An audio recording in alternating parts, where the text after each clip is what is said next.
Going on, everyone? Thank you for joining me for another video. It's your host, Crypto Glenn. Boy, do I have a screamer for you. If you are like me, you're constantly on the lookout, not just for the coins that are going to do well because they have hype behind them, but coins that are going to do well and projects that are going to do well simply because they have a strong core fundamental use case.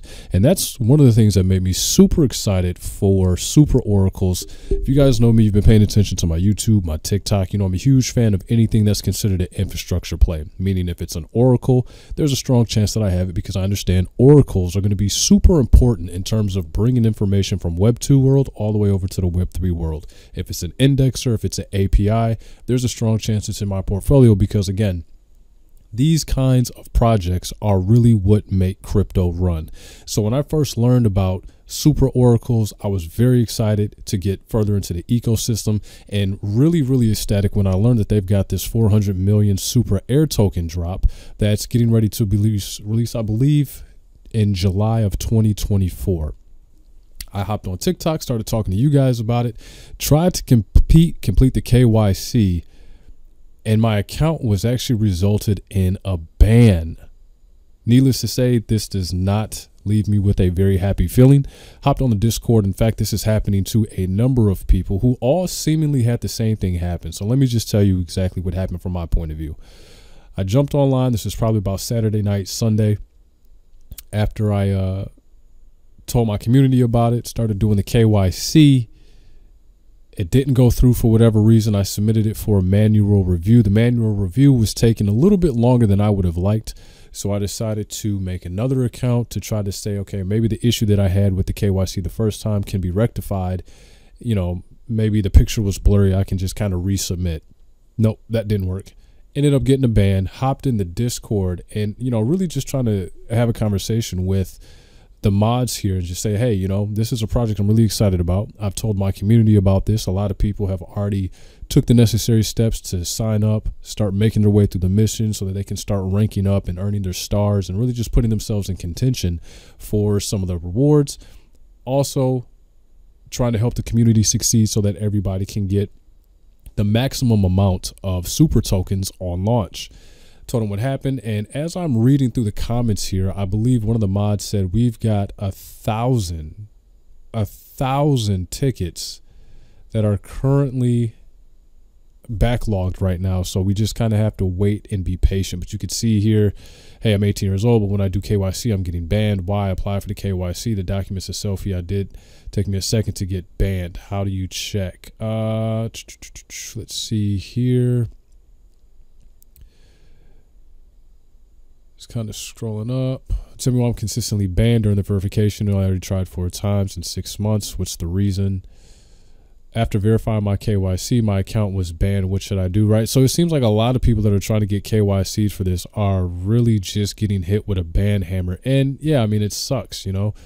There's a lot of people that are just trying to basically get in position so that they can do the missions, level up, and get access to these coins once they release, you know, as well as do some research on the project. And, you know, obviously if you're trying to KYC for the project, you've probably read up on it. You see that it makes sense for you. And again, these bans, they're no fun, right? They kind of hinder people's progress. After all, one of the real ways to win in crypto is being there early. So Supra Oracles, I'm sure they've got a fantastic team that's trying to work through the backlog, but if they could get that cleared out just a little bit faster, that would be fantastic.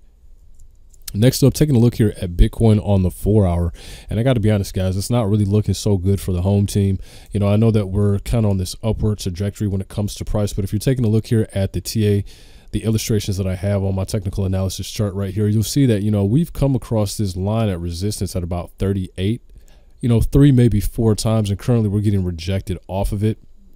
And so, you know, my motto, the more times you butt up against resistance, if you don't break through it, you're liable to fall back down to the downside. Now, here's the thing that gives me pause for concern. You know, there has been one time that it looked like we peaked above it. However, we didn't really build off of that momentum, retest, and then push off to the upside. And now, you know, we've retraced back into this channel to try one more attempt. And again, currently we're getting rejected off of it. here's what gives me pause for concern. As price has been going up, you see that the volume has actually been tapering off. And this is really what's known as a bearish divergence. These things are never really good, and you don't want to see them, especially volume tapering off as the price is going up. The thing that also I'm taking a look at here is, say we do break out of this channel of support here, there's a strong likelihood we find ourselves coming back down to 31,000 to retest, because after all, after we pushed off and really started making the run that we're on now, we never really revisited this area to try to see if we could test it for support before really starting to run up. So again, I'm taking a look at this. I don't really like what I'm seeing. I would be a little concerned if, again, we keep getting rejected and keep trying to make these pushes back up. I think, we're almost at the 11th hour where Bitcoin's got to make a decision. Either it's got what it takes to push above this 38,000 mark, maybe try to get to 41, 42,000. And 42,000 is my mark where I would flip back to a bull versus a bear. But if we don't get the price action that we're looking for, we don't get the volume, I would not be surprised if price starts to taper off to the downside here. And, obviously we come back and retest this 30,000 area for Bitcoin. It's going to be a little bit of a short video today. Again, really excited to share you guys with the Supra protocol, the Supra project. Take a look at it. You can find them at supraoracles.com.